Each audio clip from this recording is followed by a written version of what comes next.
It is my extreme pleasure to welcome everyone here today to this very esteemed and necessary forum and to the University of the West Indies, St. Augustine campus. I should be saying though, welcome once again, since we in the Department of History have been fortunate enough to have had a sustained relationship with the spiritual Shouter Baptist community.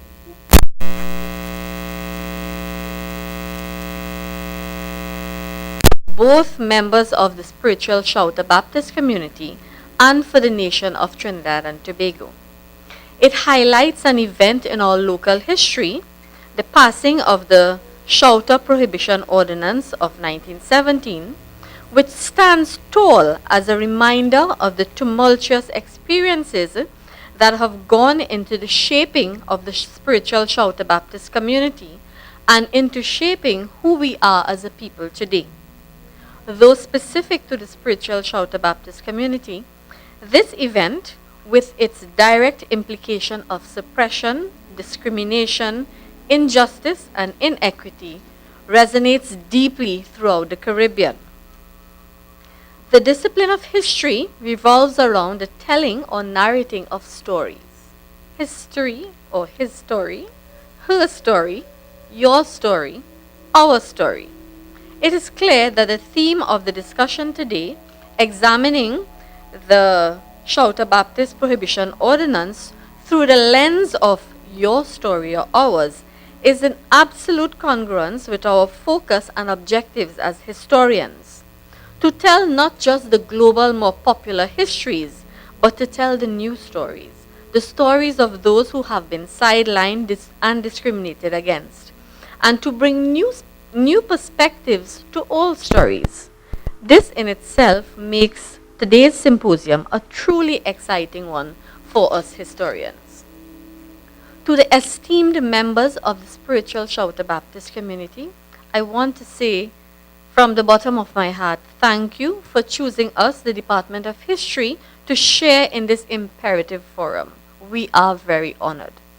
Thank you for recognizing and reaffirming the need for us as a people to also engage the discordant dimensions of our past, as opposed to mindfully disregarding it. I call upon all our students present here today to use this forum as an example of how our history should be engaged, objectively, but fearlessly and passionately. I know that we will all leave here today more enlightened and appreciative of the people and events that have contributed to the shaping of the spiritual Shouter Baptist community into a resilient, proud, and strong community, one that continues to function as a foundational pillar of our multicultural landscape. Once again, a warm welcome to everyone, and thank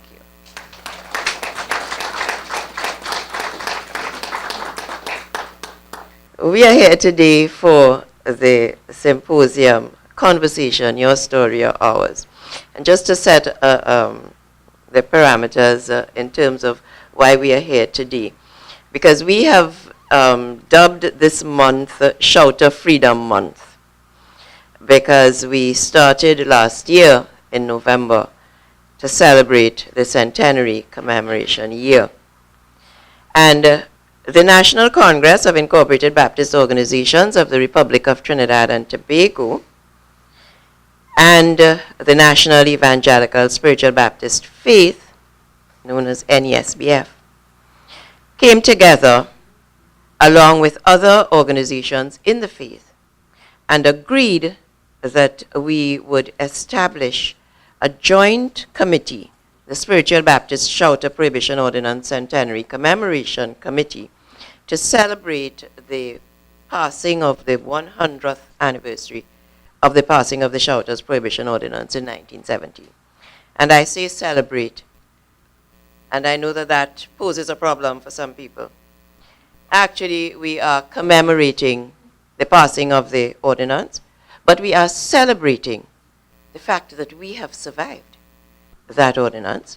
We are celebrating the strength that it revealed in us, because sometimes we go through situations that are not worthy of celebration, But then what comes out of that is worthy of celebration, because very often our strengths are only recognized when we have been put through some kind of trial.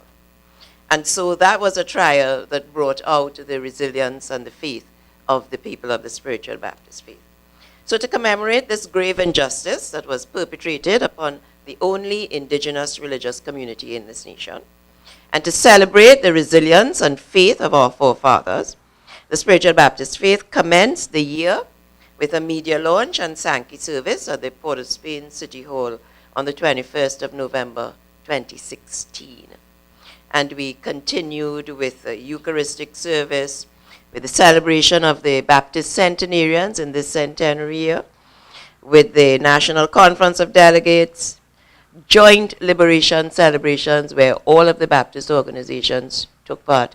It was the first time that we've ever had that happening, and it happened this year in March at the Lands at Maloney.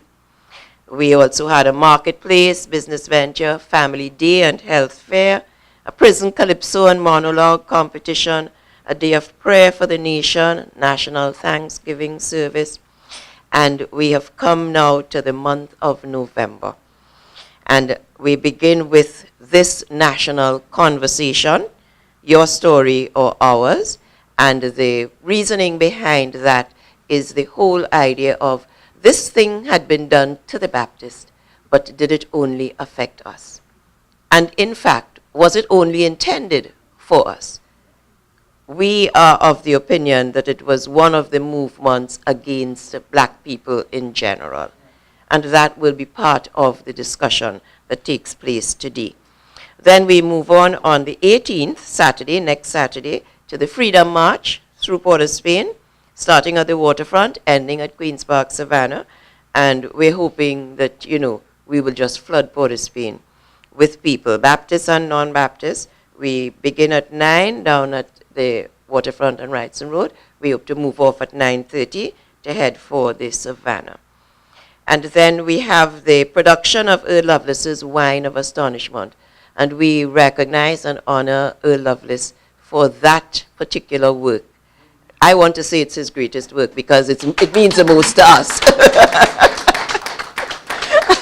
I know that he has had accolades for some of his other works, but for us, the Wine of Astonishment is really the quintessence of the story of the Baptist faith. And in a little while, you're going to get an excerpt from that production. So that production is happening at Napa over the weekend of the 24th and 25th of November. And then on the 28th of November, which is the actual day that the prohibition was put into act, we're having the closing ceremony, creme de la creme, and that's going to be up at the Baptist Boulevard, Maloney Lands, Tuesday the 28th of November at 4 p.m. So we are celebrating, we are commemorating, and today we are discussing because we need to talk about it. And so we are hoping that this event today and the other events that will happen during the month, as well as those that we have done over the year, would have created national awareness of the scope and the import of the Shelter Prohibition Ordinance, that it would have sensitized the nation to the role of the faith and the significant contribution that it has made to the development of this society, that it would have awakened in our membership a sense of pride in our heritage and our achievements, and that it would foster a new level of unity and community among the groups and the organizations in the faith. We hope that all spiritual Baptists will identify that having survived for 100 years, it is time for us to pull together a little stronger so that we can become a force to be reckoned with.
he rides upon the storm.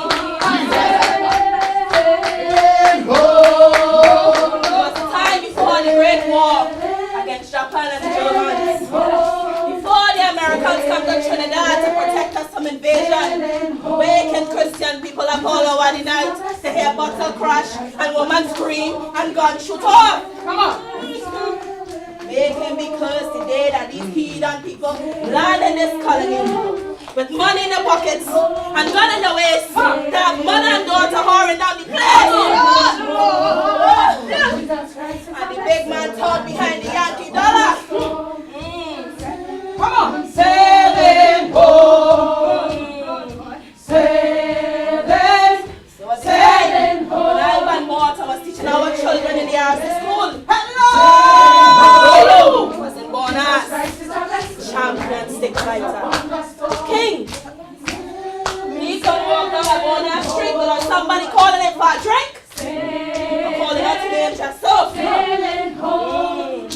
Sailing. Sailing home.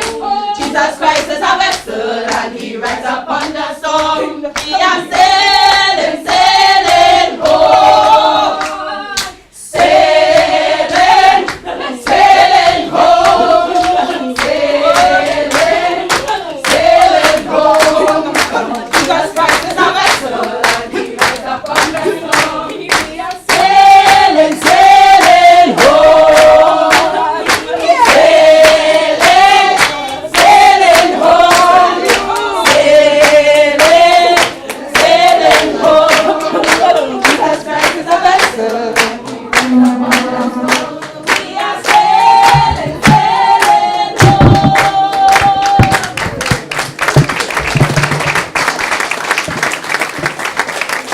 Yes, we greatly appreciate the way in which those students and BAUTT brought alive that presentation, that book made by Earl Lovelace, Wine of Astonishment. As a student at the UWI, I read The Dragon Can't Dance by Earl Lovelace. I didn't realize that he had such spiritual depth in this other production here of The Wine of Astonishment. So I need to put that on my list of books to read. Let's hear it one more time for the students of UCT. We are continuing the discussion now in a different forum. The students did their bit. Now we will have our first panel presentation entitled Historical Repression, Social Impression, Cultural Impact, Baptist and Beyond. We have three presenters in this first panel. They are L. Anthony Watkins, Kafra Kamban, Dr. Earl Lovelace.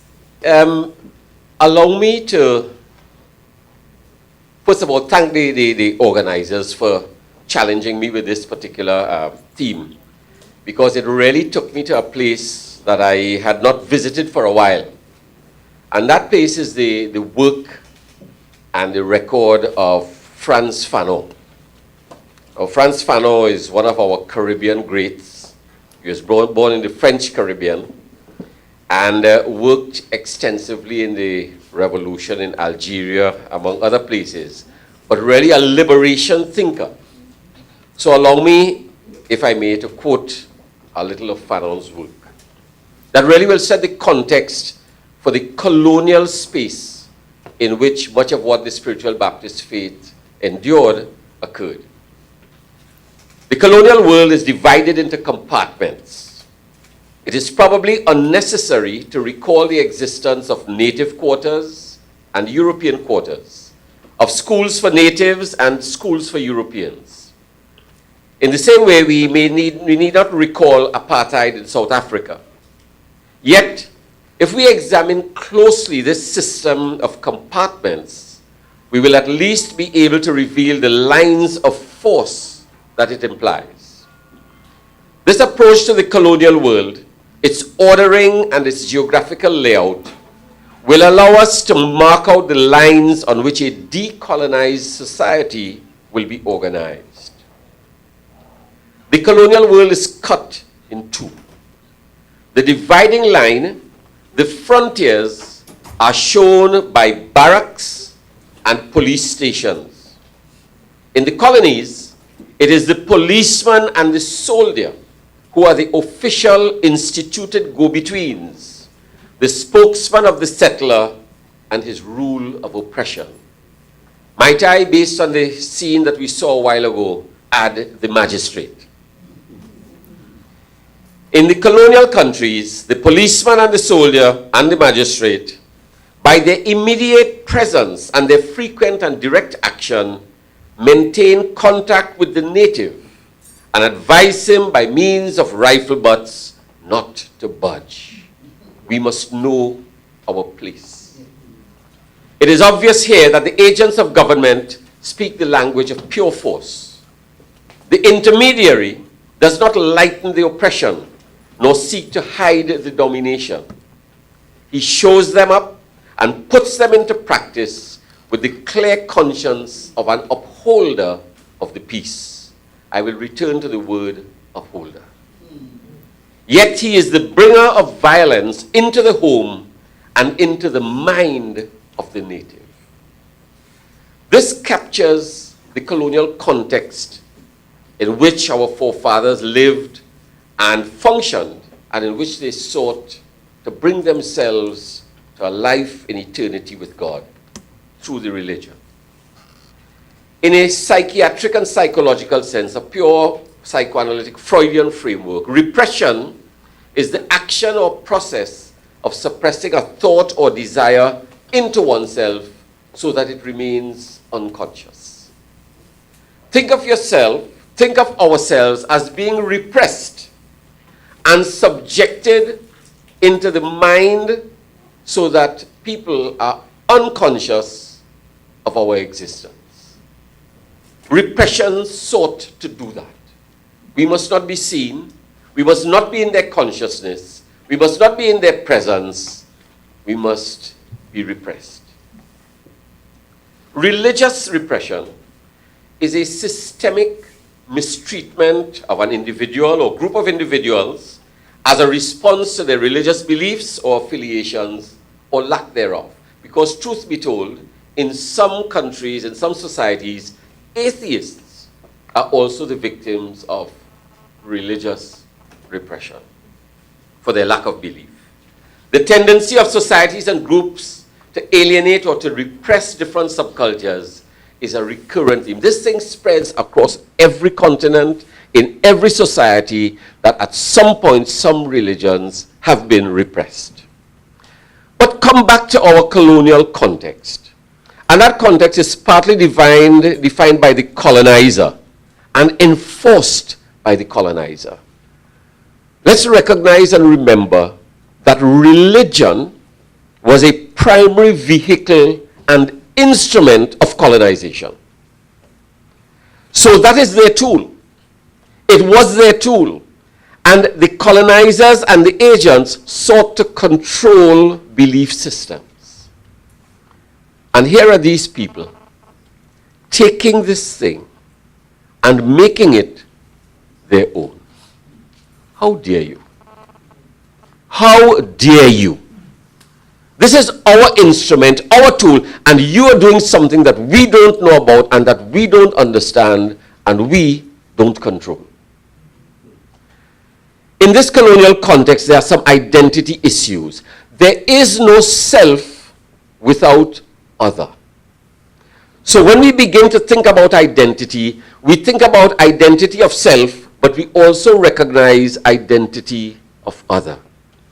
And in identity, as we look at self and we look at other, some things begin to emerge out of this colonial society. There are issues of power and privilege, because some people have and some people don't. There's entitlement. There's exclusion. I remember as a youngster growing up in Arima, going to just the fence of the Arima Tennis Club and pulling the hedge aside and looking inside at what we as little boys used to call white people carnival. I could not go into the Arima Tennis Club in the 1950s. They came with their costumes, they had their tennis court, and we were outside. People jumping through the fence. White people carnival. Let's understand the fence. In the oil sector, the energy sector as we call it now, we know the issues of junior staff, senior staff, who on camp, who not on camp, who could go in the club, who can't go in the club, who in the barracks, and who in the bungalows. We know that. That is the colonial experience. So this thing about who has and who does not have was a very stark reality. Children playing. There were friends who had a bat and a ball, and other friends who didn't have a bat and a ball. So the business of having and not having is a key characteristic of any society. But in a lot of ways, who had and who did not have in our context really had to do a lot with race and ethnicity. Who are the players in this scenario? Well, there was the purveyor of the repression. Someone with a sense of self, a sense of power, a sense of authority, but also characterized by a certain element of fear, ignorance, and arrogance. Why suppress something of which you are not afraid? Doesn't make sense. What is this thing? I don't understand it. I am going to have to root it out. I'm going to have to repress it. So understand that while it came across as arrogance and power, deep in their identity was a sense of fear and insecurity. Amen. Rooted in this fear and ignorance, what does the colonizer become? Well, when you're afraid and you're ignorant, there's a lot of irrationality that takes place. And therefore, how does the question comes up, how does that colonizer experience himself? What is his identity? A sense maybe of losing control, a sense that this religion that I'm seeing here, this thing that these people are doing, I don't know about it, it's not mine, and it's something that we have to suppress, repress into some kind of unconsciousness. So that's the purveyor of the repression. What about the target of the repression? Why were we experiencing this sense of being different? The people who experienced and who were targeted with that repression were feared and sometimes were excluded. We have to ask ourselves, as that was happening, what is this person's sense of consciousness about what was happening to them, and therefore what was their commitment to the thing that was the reason for their repression? What might the target of this repression compromise? If I am going to be compromised, if I ran the risk of being put in jail, if I ran the risk of having to go to court, if I ran the risk of losing my home and being abused, what might I compromise my faith? Might I compromise my statement of my faith? Might I compromise my declaration of this faith? So the person who is targeted runs a risk as well and may very well have had to live a life of duality. Baptist in the bush, but something else on the road. Baptist by night, but something else by day. That became and could very well have become part of the duality of the identity that Baptists experienced. But let's get back to the upholder. So there's the person who is purveying this repression, there's the target and the victim of the repression, but there is the upholder of the repression. But the upholder looks like us. Is not anybody different? So this visible identity, similar, looking like us, Butu, police van, jail. What is this? How do we make sense of that in our minds? What happens to them as they uphold something that is different and persecute somebody who looks like us? And as we said, it is not just about Baptists, because the same thing happened with the steel band movement. It was the same police who were running down and holding people who were beating pan and making noise. They had a problem with noise. If you sing too loud, if you beat too loud, if you play too loud, noise, something is wrong with that. And maybe it is that people like that become victims to what we call the Stockholm syndrome, the identification with the aggressor.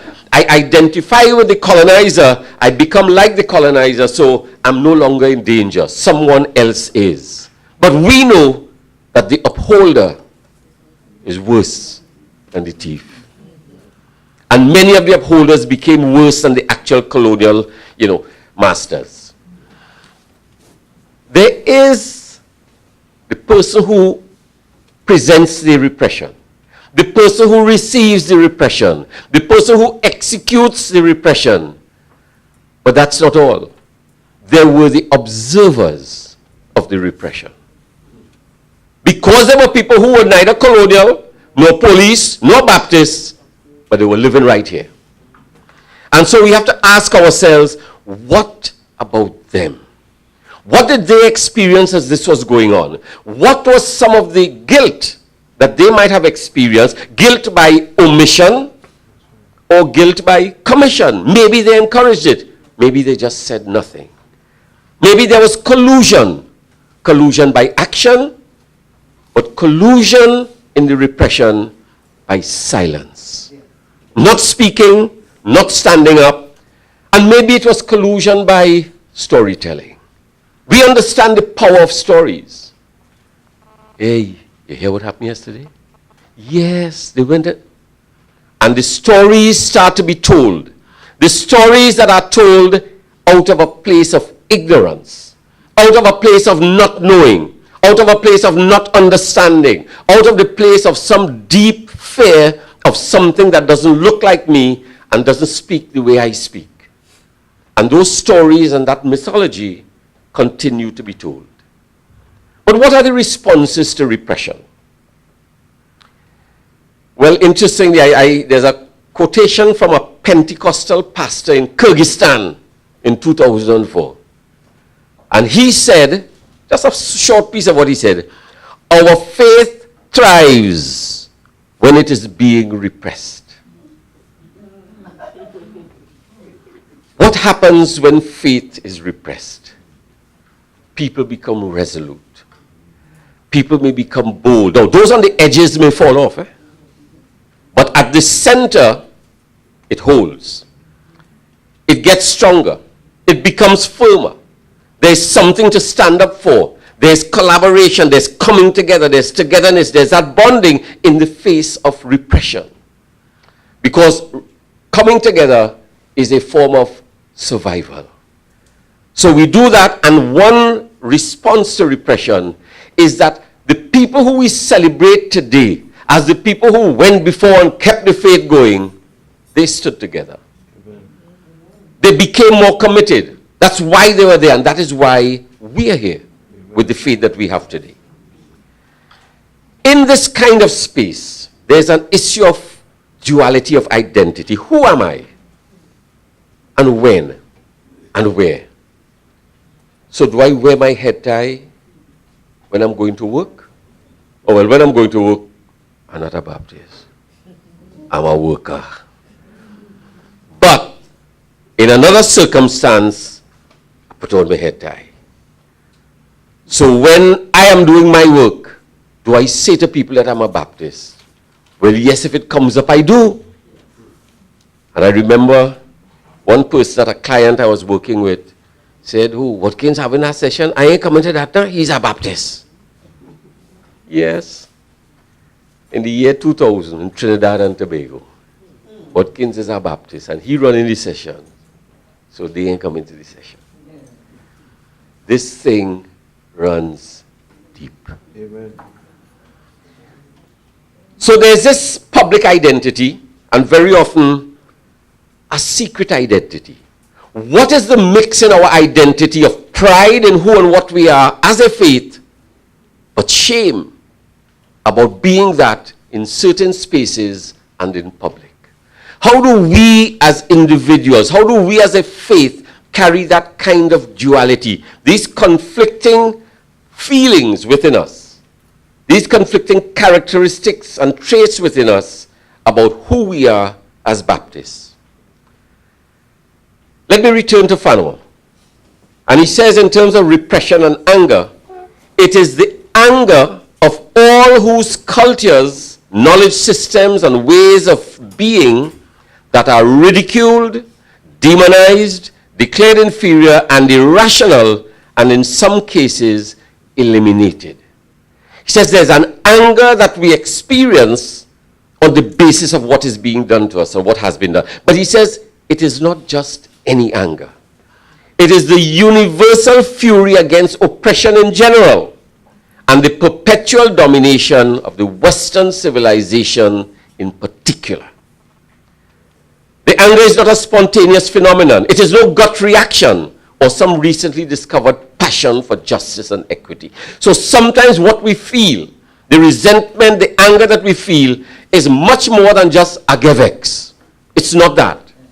He says it is an anger born out of grinding experience, painfully long self-analysis, and even longer thought and reflection. We have labored, we have reflected, we have prayed, we have gone to the ground, we have thought about this thing long and painfully, so that what we feel is not agevex. It is deeper and more meaningful than that. He says as such, it is a guarded anger, directed at a specific long-term desire. The desire that's grounded in self-consciousness, but when it encounters resistance from the other, self-consciousness undergoes the experience of desire, the first milestone on the road to dignity.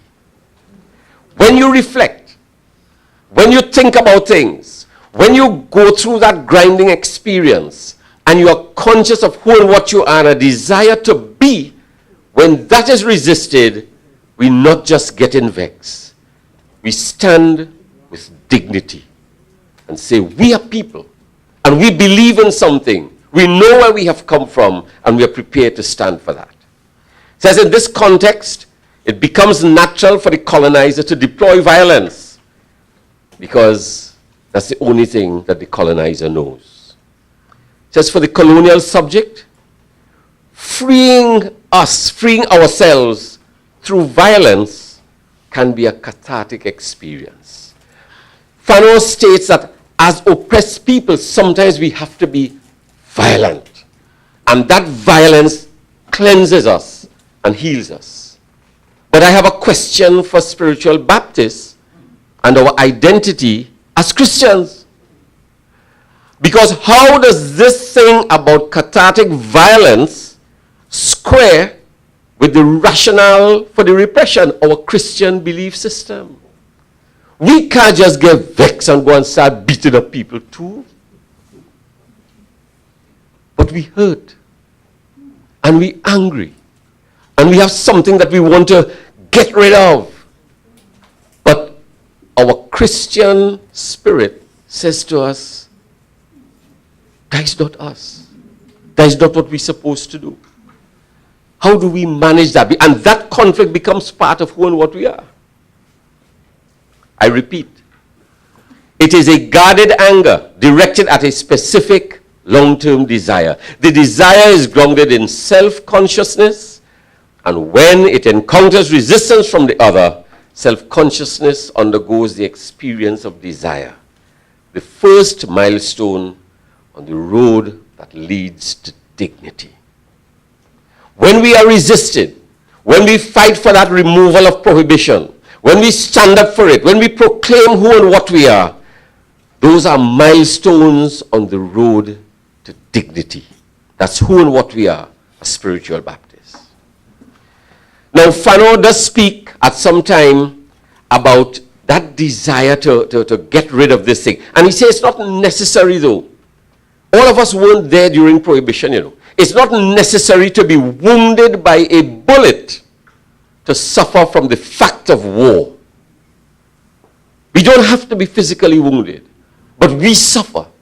We understand the story. We have heard the stories that were told. We can connect with it. We feel it even today. I'm not going to that workshop because Watkins is a Baptist. We feel it still. Even though we weren't in the trenches and in the war. Now this violence, this need to do that, really in a lot of ways can cleanse some of our woundedness. But let's think of our wounds from a Christian perspective. Wounds are the doorway to redemption. Our Lord and Savior Jesus Christ was wounded. His hands, his feet, his crown of thorns, a spear in his side. Those wounds are the doorway to our redemption. The wounds that we have felt as a faith are the wounds, those wounds are the doorway to our redemption as a people and as a faith. So rather than striking back, what do we do? How do we manage this thing? We take this woundedness and we say, you know what? How do I live? How do I live with dignity? How do I walk with dignity and with a sense of being hurt and humbled, but confident and hope-filled? Being beaten, yet being bold.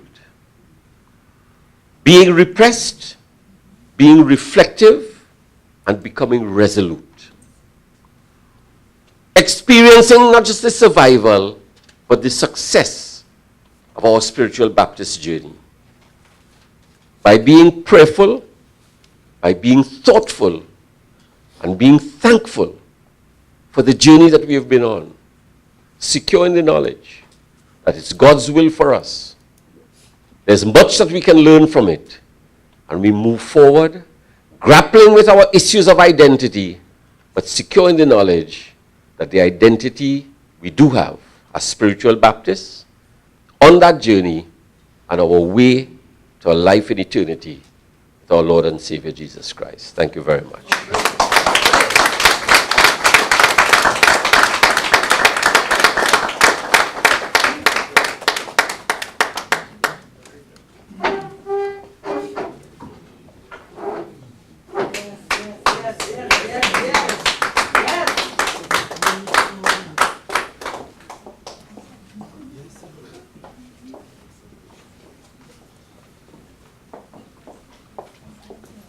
Well, good morning to everyone, and I wish to thank those who are responsible, Dr. DePisa, and all those who are responsible for inviting me to be part of this important occasion. And good morning to all the mothers who are here, the spiritual elders, and the very distinguished panel that I am a part of. I think what was said by Mr. Watkins, I always say Dr. Watkins, I don't know if I'm wrong, was very, very important.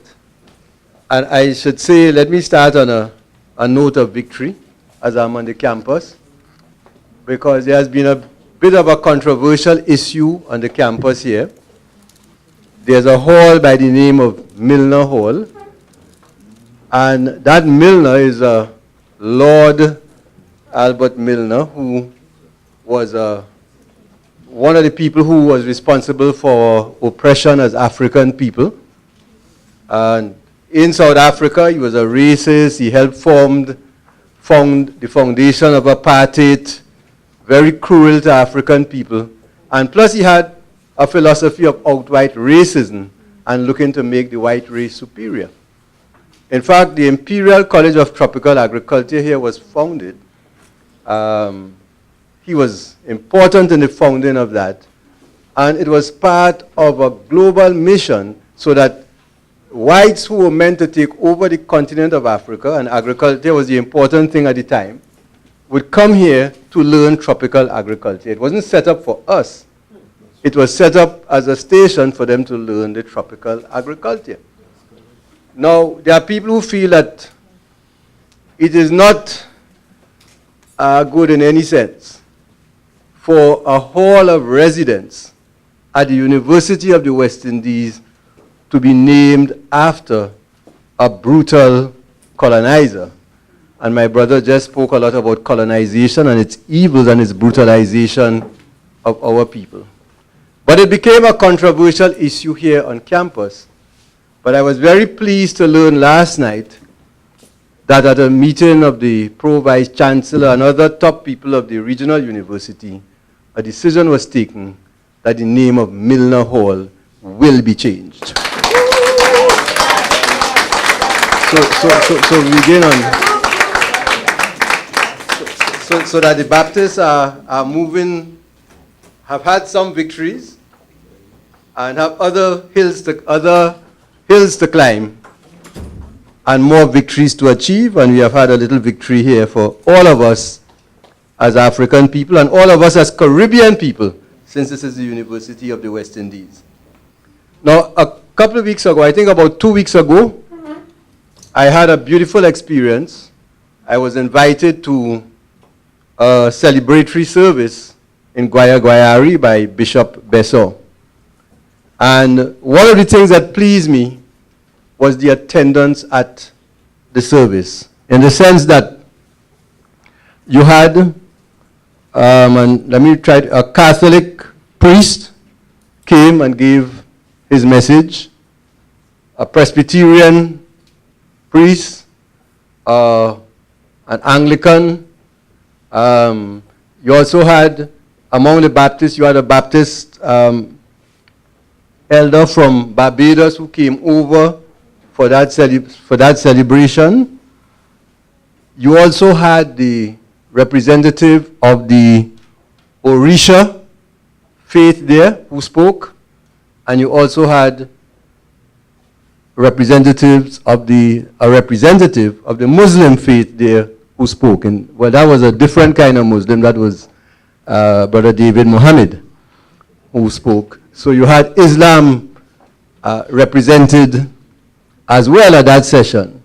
Apart from that, at the end of the service, when people were being called upon to identify themselves, it's then I realized that I was not there with one single Baptist congregation. It is not only the people who belong to Bishop Besso's church. You had people from a number of other Baptist communities who were present there and identified themselves. They had come in buses and whatnot to be part of that occasion. So what we had was really ecumenism, and also, very important, a show of unity among our Baptist brothers and sisters. And I think that is something that is very important.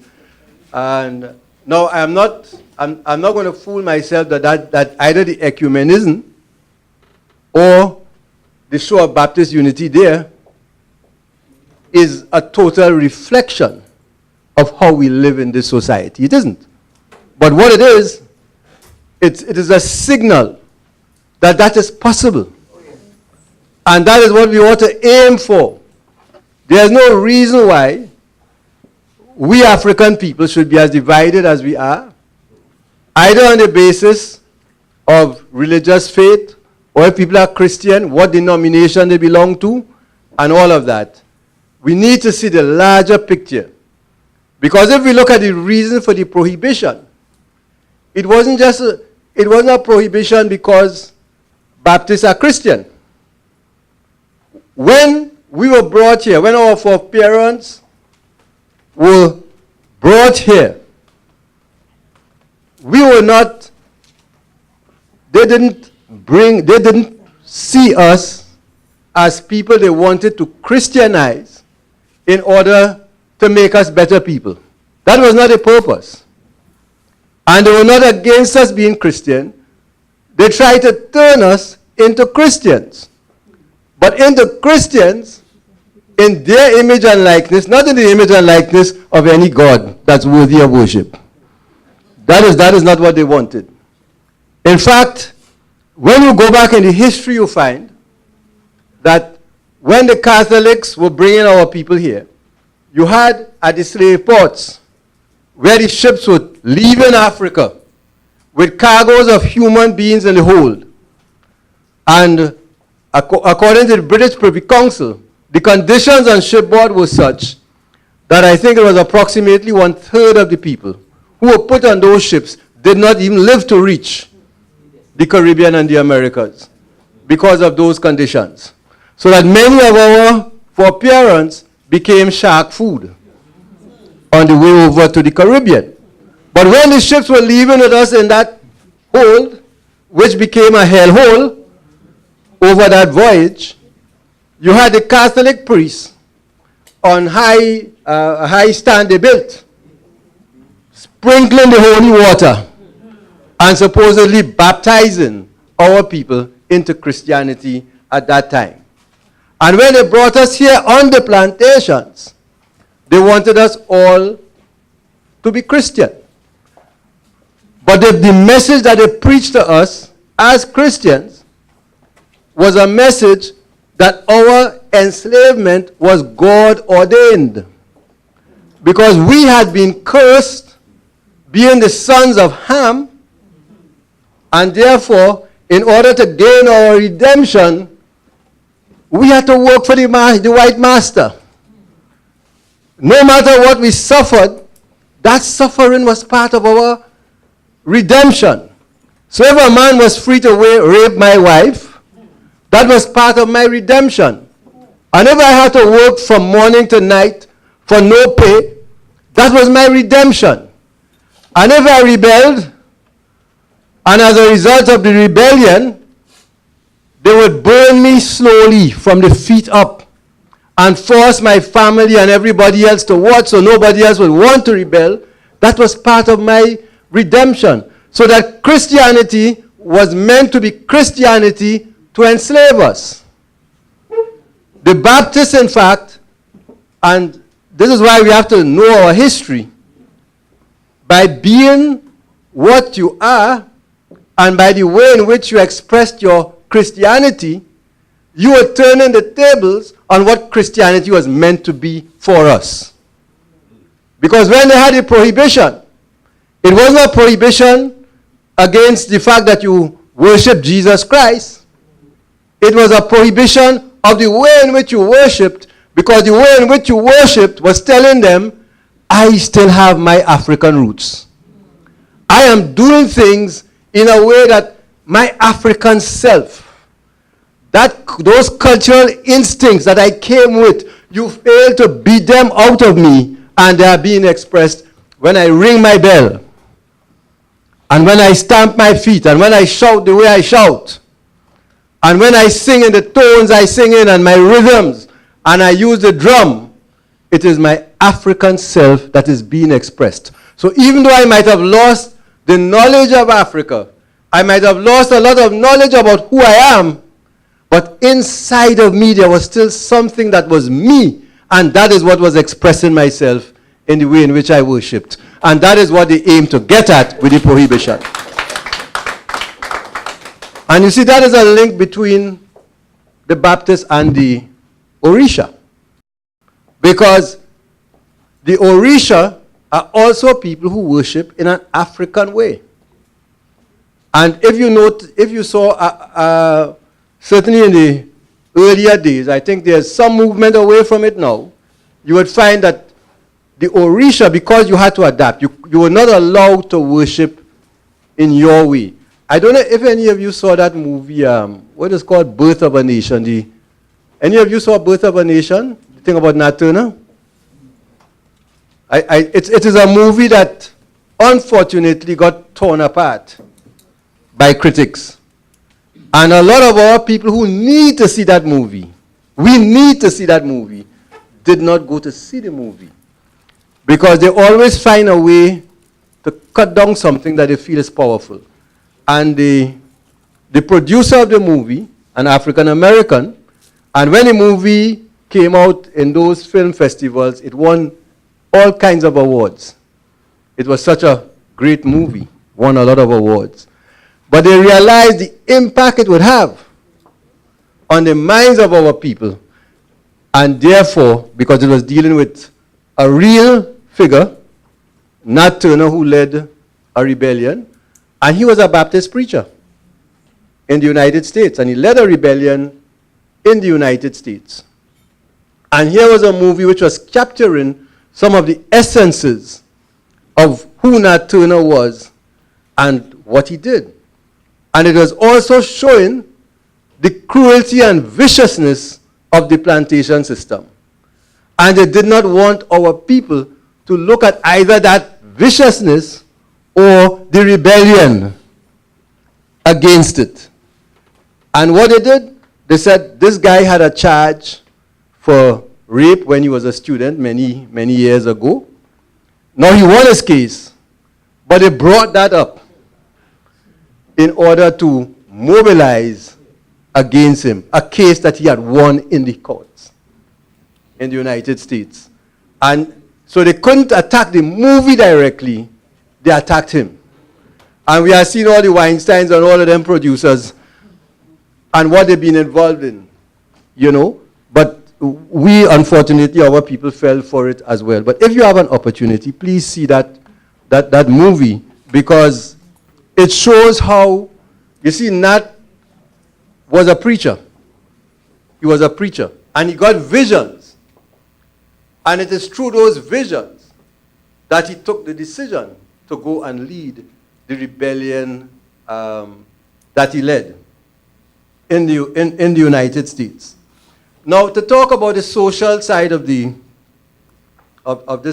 situation, in the 70s, the early 80s, I lived in a place in Carenage, small community in Carenage, very close-knit. My immediate neighbor was a Baptist. Her name was Sister Amy. And we were very close, not just as neighbors next door to each other, but in our relationship, we were very close. And one of the disturbing things in the environment is that a lot of people in the neighborhood did not like Sister Amy. And I asked myself why they did not like Sister Amy. I thought she was a wonderful person in character. She was a great friend to me and my family. And when you look at it, you see she was a very strong Baptist. So she would ring her bell in her house when she prayed, and she would light her candles, and all of that. And even we see ourselves in terms of denominations before we see ourselves as a people with a common experience. So Sister Amy did not fit the bill. And therefore people found, they never said that, they always found all kinds of excuses. One of which is they say she's an Obia woman. But I ate perhaps more of Sister Amy food than what my wife cooked. And I never taste the Obia yet. You know, we have to look at the things that have come out of our history and out of our culture and change our relationship to those things. And understand that we as African people, it is really, because the Baptists, I'm sure all of you are aware that you face a social discrimination in this society. Not seen as equals. And I believe that the Baptist community is not asserting itself with the potential power that it has. Amen.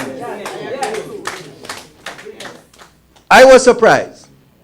I was looking and, you know, I had some stuff I had printed out to bring, and I forgot it when I was leaving this morning. But one of the things I did, I looked at the census figures from 1990 to 2011. I said, let me see where a community that comes across from the outside as so tiny in the society, how large is this community? And is it growing or is it shrinking?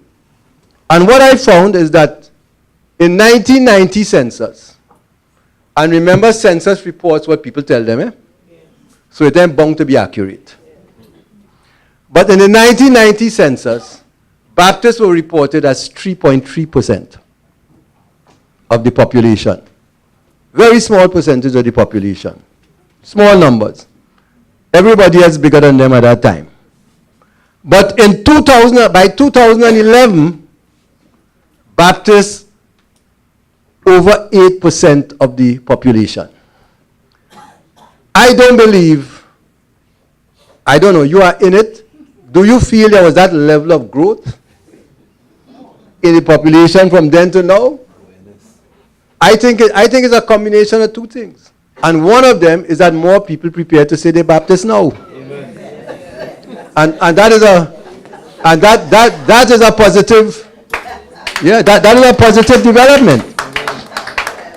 You know, because you see, the denial thing came from the discrimination.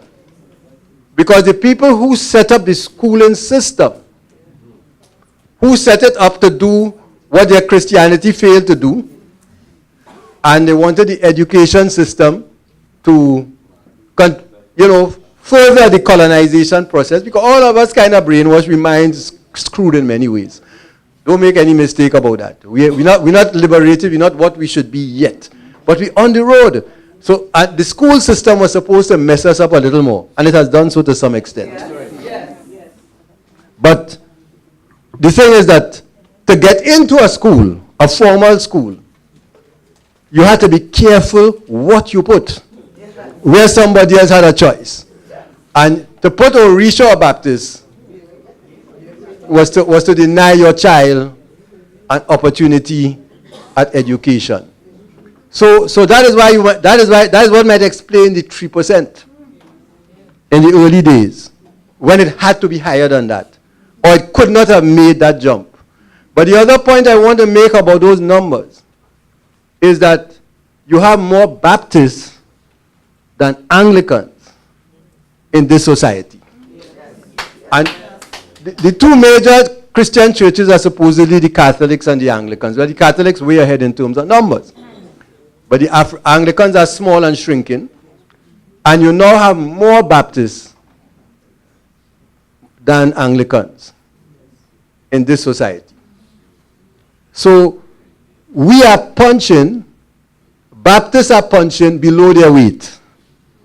Because anytime somebody think in terms of Christianity, they think either Catholic or they think Anglican.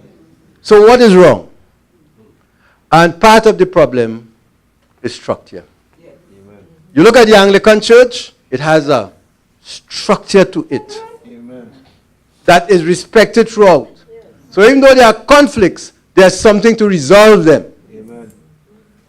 You know, and so one of the messages I want to leave you with is that let us work towards a structure.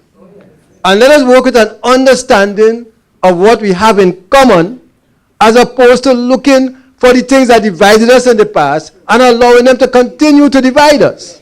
Okay, thank you. My time is up. Thank you very much.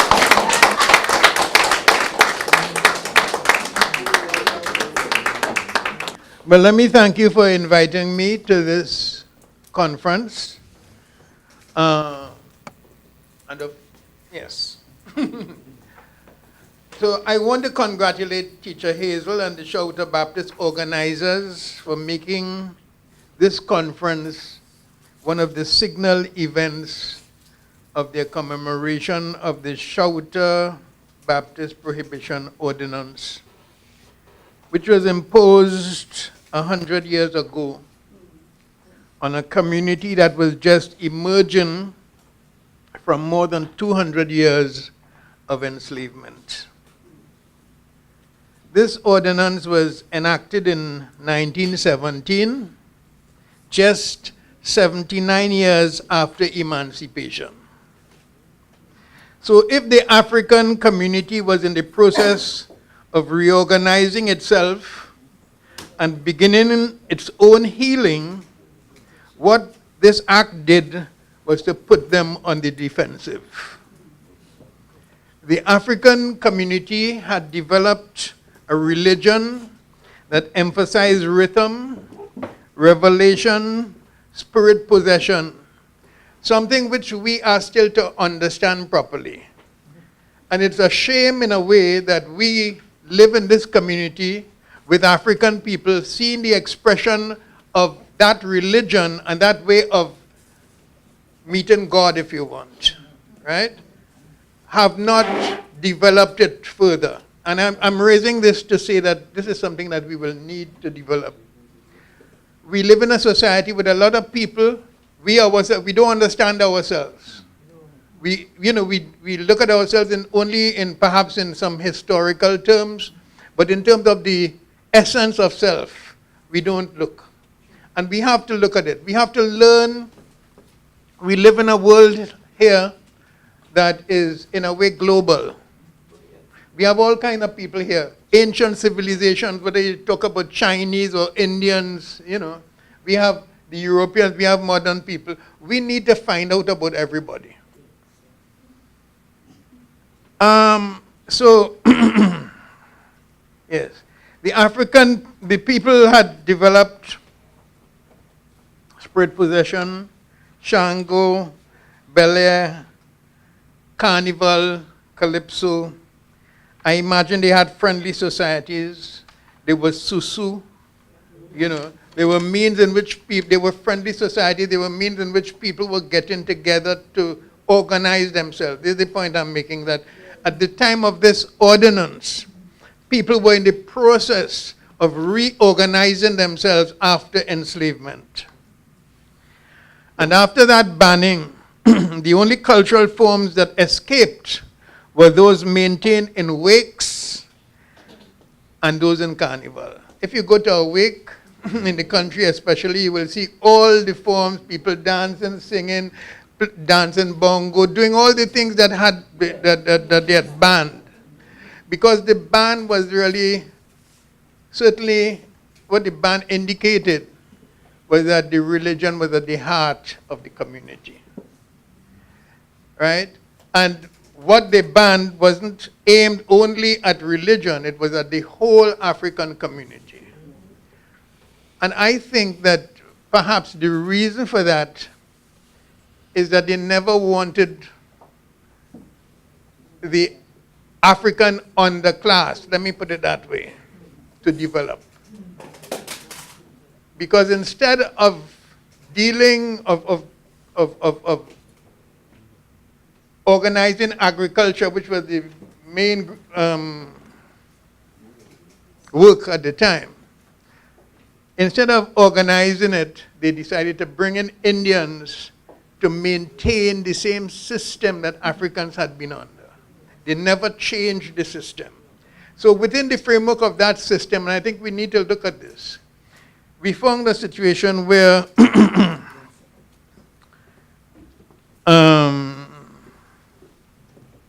right. I forget.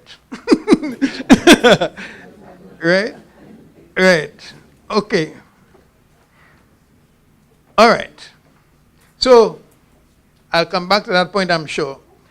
This conference is important for the additional reason that in dealing with the commemoration of the Shawta Baptist Prohibition Ordinance, it is not just emphasizing celebration. I heard Teacher Hazel talk about, the beauty of dealing with celebration and so on, and I think that that is very important.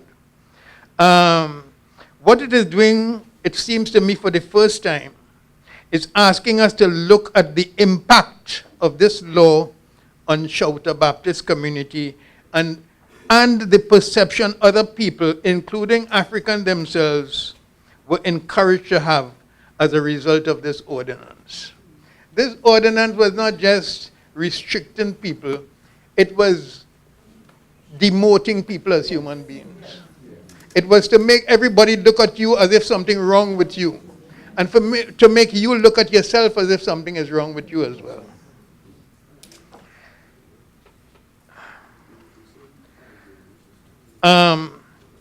And we need to look at what has been its impact on African people 100 years later.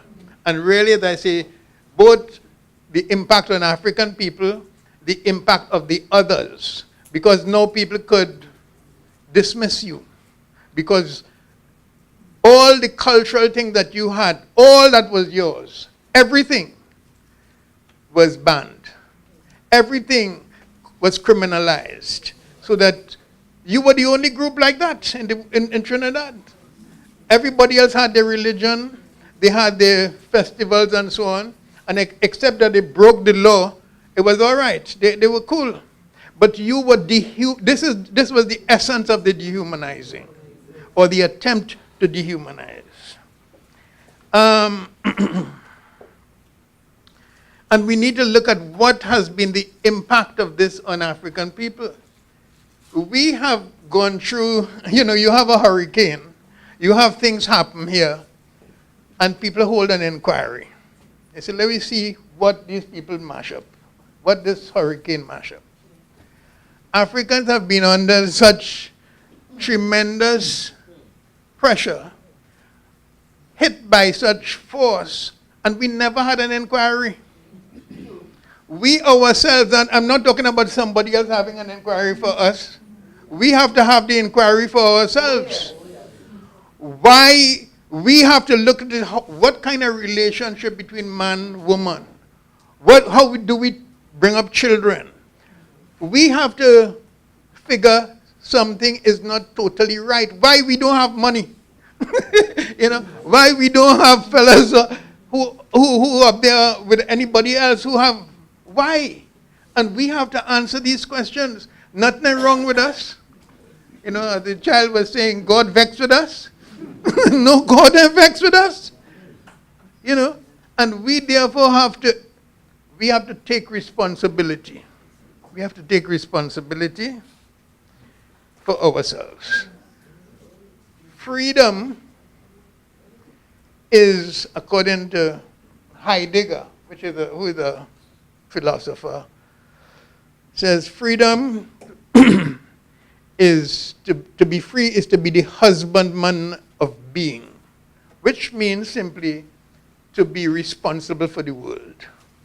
To be responsible not for a little corner, but responsible for being in the world. Being the world, you're responsible. Right today, you will understand what I'm saying, but when you look at, let's say, Trump is in China. These are the two big powers in the world. And in a certain kind of way, if they say they were responsible for the world, you will say, yes, they're responsible. Or what about you? What about we? We, even as a country as a whole, have not found a way to express our responsibility to the world. Right? So the point I'm making is a simple one. Freedom means to be responsible. Freedom doesn't mean to be at large doing what the hell you want. Freedom is the essence of responsibility. Right.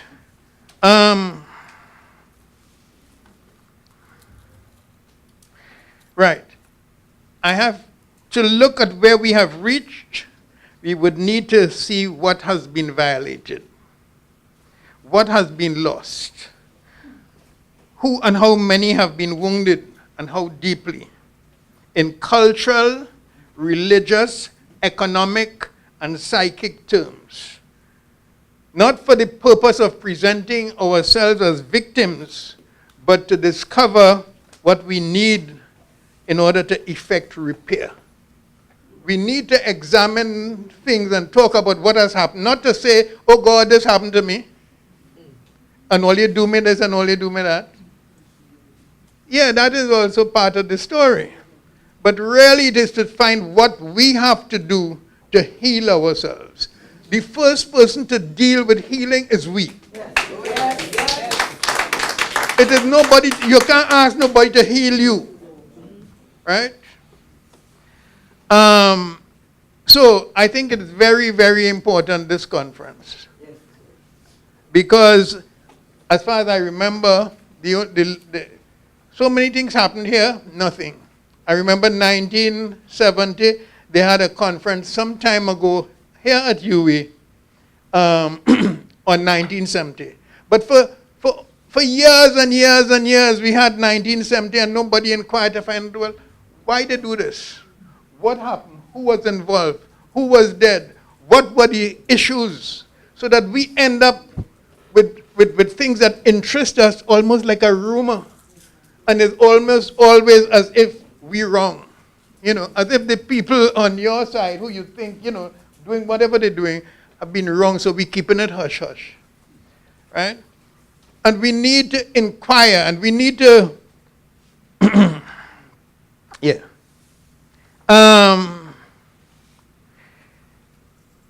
Right. So I'm saying here, I think one of our big problems is that we have been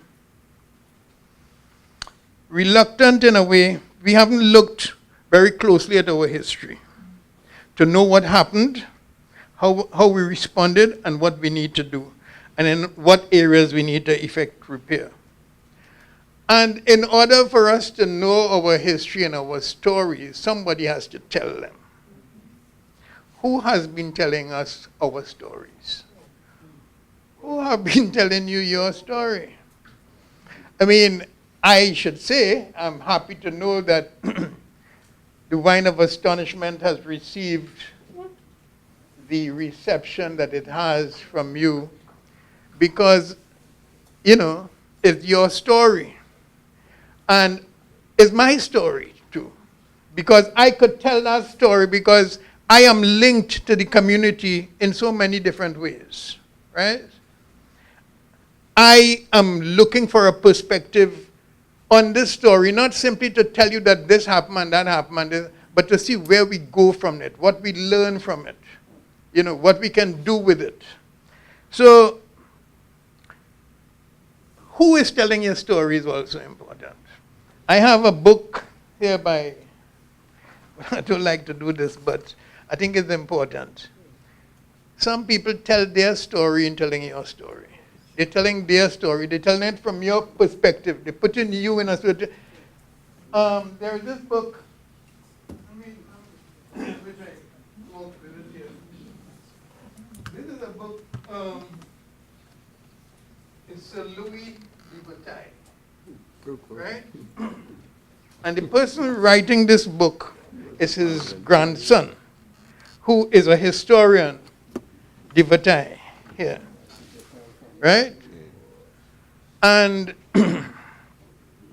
one of the things he said was, he talks about his father leaving Spain, not Spain, France, or Europe. And let me back up 1 second. When people left England and Europe at that time to come to Trinidad, they were no big shots. They were ordinary people looking for adventure, and this offered them an opportunity. And it gave them a privilege and a prestige above other people. Because when they were given land here for the cedula of population, the people who got land were the whites got 30 acres of land for every person they had enslaved. For every slave they had, they got 30 acres of land. The mulatto also, who was free, got 15 acres of land. And the freed blacks got 15 acres as well of land for every person they had enslaved. So what we're talking about here is a society in which these people were, given a certain level of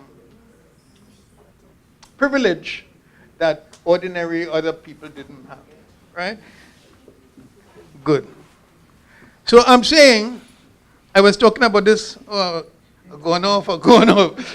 Yeah, I was talking about de Bataille.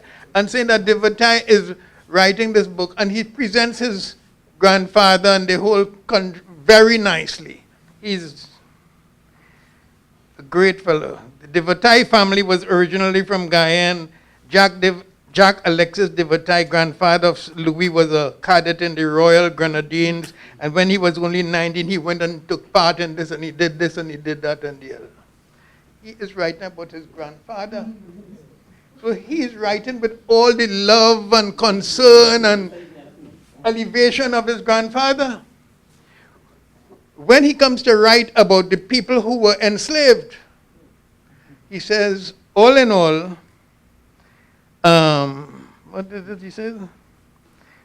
They were not pleased, but they were content. Content is the word. Now, this is the person telling you there's the books we're reading.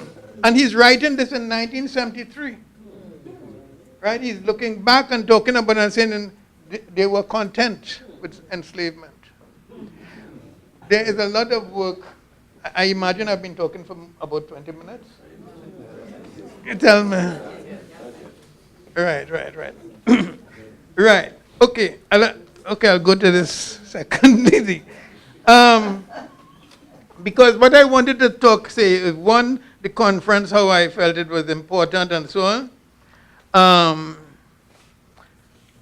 And the second thing, and the effect of the ordinance, which is something we have to look at. What is to be done for repair? What is to be done for repair? I think that we have to regain our freedom. I don't think we have it, you know. I mean, we have to look very scrupulously at people and very close to what people who say they're liberating us have to tell us. Amen. We have to look very close. And one of the, well, there's so much to say, and that is why I like the whole notion of having the FASB, that, yes, and that you have to do it yourself. And that is why even this conference is very important, because you inspire it. You are the ones who really bring it about. Right. And you have to also involve yourself in writing your own history as well. Right? And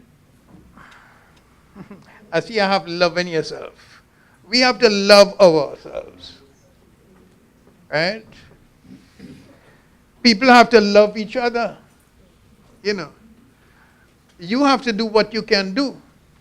And if what you can do is to love, that's what you have to do. You can't really change the world in certain other ways, because you don't have that means, and you don't probably need that means. But in the world in which you live, you have to be able to deal with it. You have to take responsibility for your brothers, for your sisters. One of the things that we have lost is the responsibility to take responsibility for the generation we belong to, and to deal with the generation coming after us with such both strictness, and love at the same time, so that they will not be moved to do stupidness. We have to face them. We have to be the first line of defense, for our children. We can't allow them to do what the hell they want, and we cool with that and say they have a gun or they have a whatever, And these are things that we kind of must reclaim. We have to reclaim ourselves, reclaim freedom. As I said, freedom is taking responsibility for the world. If that is freedom, then how free are we? Even your children begin taking responsibility for. We have to take responsibility. And not in a vexed way, and not in a way that would put us down. We have to stop putting ourselves down. We have to find ways in which, with some kind of dignity, we can say, look, I'm sorry, or I'm wrong, or whatever. We have to, life is not such a complex thing as all of that. Right? And we have also to ask the different areas in which we involve to do what they have to do as well. We have to ask our community to take responsibility. We have to ask our governments to take responsibility. We have to take responsibility. Right. So, I think Yes. So I'm saying that we have to do this on many different levels, right? And there's a lot more to say, and a lot more that, to discuss, and I'm very happy for this opportunity, and that we are dealing with these questions. And I think that this should be a beginning to deal with these questions. You have a powerful community, just like as I would think the steel band community, interestingly, who have not, utilized their power to deal with things. Oh, one of the big things I was to say, well, no, forget it. No,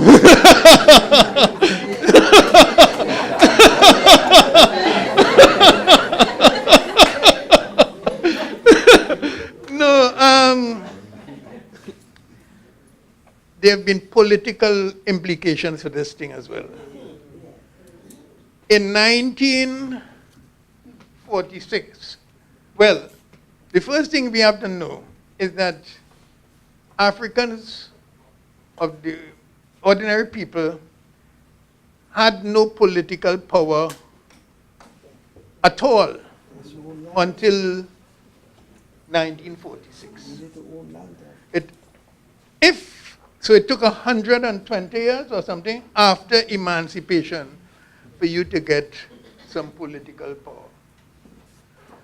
And the person, and in 1940, so that was 1946, that was the year of adult franchise. Before that, everybody else in the society, if they had enough property and so on, were part of this system. But people without land, which is a whole other question which we can go into, didn't have anything. And what am I saying? Sorry? Right. The political power. That in 1946, Butler's party got a few votes, a few seats.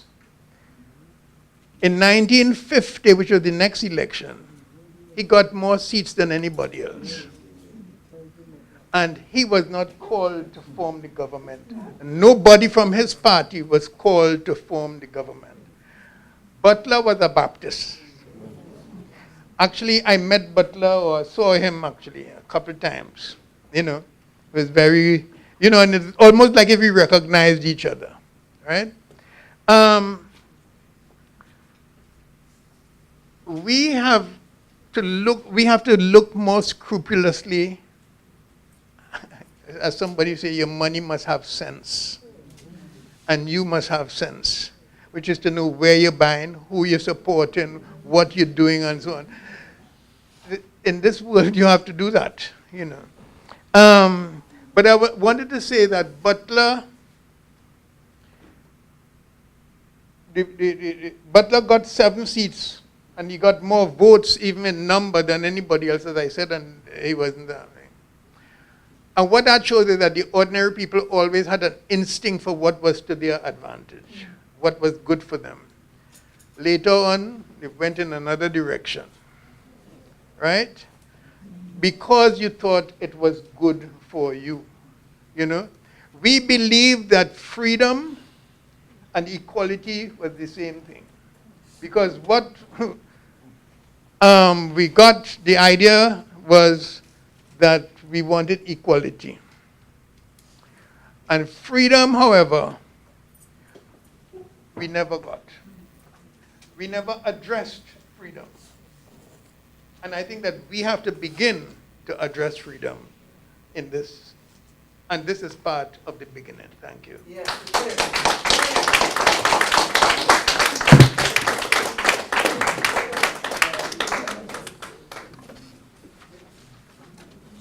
Excellent presentations by all 3 presenters.